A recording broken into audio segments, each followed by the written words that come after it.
शादी के फेरों में भूत प्रेत कैसे बन जाते हैं। दोस्तों, आपने कई बार सुना होगा कि शादी के फेरों के समय कोई भूत दुल्हन या दूल्हे के साथ बंध गया है और उसको अपने जीवन साथी के पास आने नहीं देता। लेकिन सोचने वाली बात यह है कि ऐसा कैसे मुमकिन हो सकता है, और अगर हो भी गया तो कैसे इससे छुटकारा पाया जाए।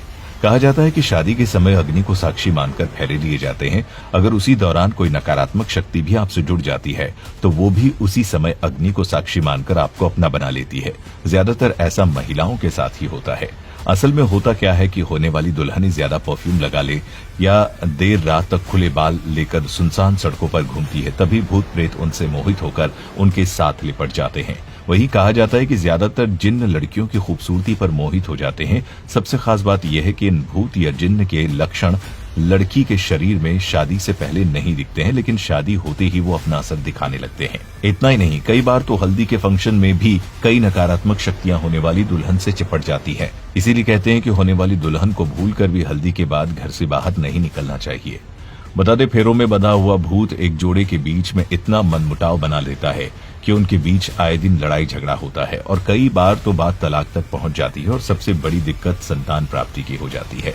अब आप सोच रहे होंगे कि भला ऐसे कैसे हो सकता है, तो आपको बता दें, फेरों में बंधे भूत किसी भी तरह से पति पत्नी का मिलन नहीं होने देते हैं। इतना ही नहीं, उस स्त्री को यह तक कर लगता है कि कोई सपने में उसके साथ जबरदस्ती नजदीकियां बना रहा है, जिसकी वजह से वो दिन पर दिन बीमार होती चली जाती है। दोस्तों, इसके निवारण के तौर पर अगर आपने सच्चे मन से अपने कुल देवता की पूजा कर ली तो आपको किसी भी पंडित या बाबा के पास जाना ही नहीं पड़ेगा। इसके साथ ही अपने घर में अखंड रामायण का जाप भी करवाएं।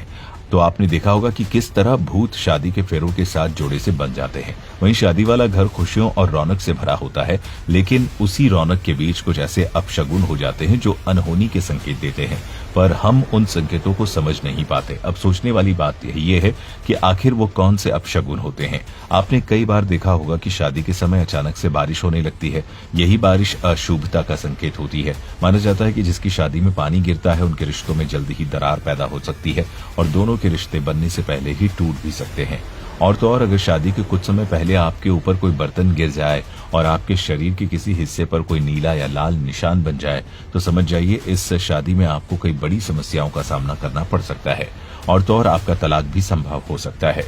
वहीं अगर बर्तन आपके पैर के नाखून पर गिरे और वो नाखून लाल, नीला या काला पड़ जाए तो शादी के बाद आपका जीवन मुसीबतों में घिरा रहेगा और पैसों की तंगी का भी सामना आपको करना पड़ सकता है।